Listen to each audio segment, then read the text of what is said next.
A lot of people who are into hi-fi are also into watches, and I think everyone knows that Switzerland is known for developing some of the highest quality watches in the world. This is also mentioned in a lot of music, anywhere from Foghat to Pusha T. Check their neck, check the wrist, Swiss time, that's excellent. So what about Switzerland when it comes to audio products?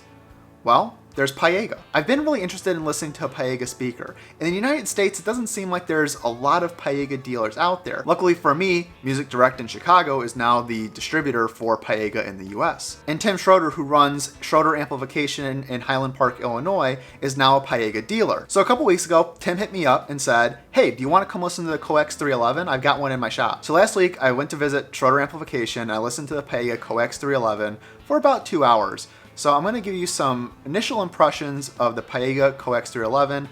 I think it's really good, so stay tuned. The Piega Coax 311 is the entry model to the Coax series, coming in at $8,000.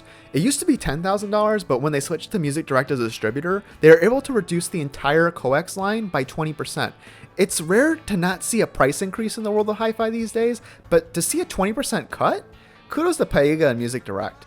The Coax series introduces the coaxial ribbon driver. This driver encompasses the tweeter and mid-range. They are separated, but it acts as a single point source, like a concentric driver. Piega makes these ribbons in-house, and the ribbon in the 311 is the same as that in the 511. The metal grill on the ribbon not only helps protect the driver, but also has magnets arranged in the back, so it makes it a push-pull design. The single woofer is made by C's for Piega and is roughly 6¼ inches, 16 centimeters to be precise. There's a small port in the back as well as a dual pair of binding post, and the cabinet is an extruded aluminum that comes in black, white, and natural. It has a brushed texture to it, and internally there is what Piega calls the tension improve module. Piega individually tunes these to each of its cabinets, and basically it's a variable tension cross brace that reduces cabinet vibration. The cloth grill lays flush to the front of the speaker and is recommended to listen with the grill on. I know what you're thinking, grill's on! The grill has this aluminum plate in it, which is likely doing some phase adjustments, so it does serve a purpose. Here are the specifications of the speaker overall. The size and weight of the speaker is actually very close to Big Tortoise, so which one do you think weighs more? Leave a comment with your guess.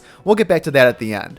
Listening to the 311 was a lot of fun. Tim's room is 400 square feet, so my first thought was these are going to sound a little small for the room. That judgment was quickly blown away. Tim has the Eggleston Works Vaginti in his shop, and if he told me those were playing with a blindfold on, I might have believed it.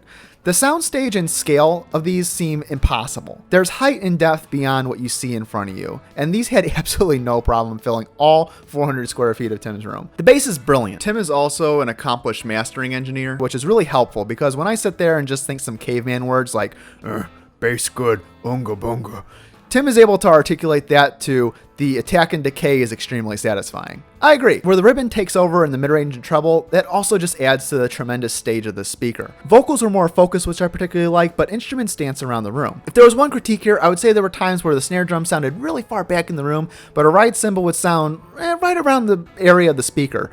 Still, the experience was absolutely nothing short of enjoyable. This was really my first exposure to Piega, and it blew me away. This is a serious contender for the best bookshelf I've ever heard, and in many ways, it rivals floor standing setups I've heard in the $20,000 to $30,000 range. Seriously, I can see why people are so crazy for Piega, and this is a brand that I think will take the United States by storm. Do you have your guess in for which weighs more, Tortoise or Piega?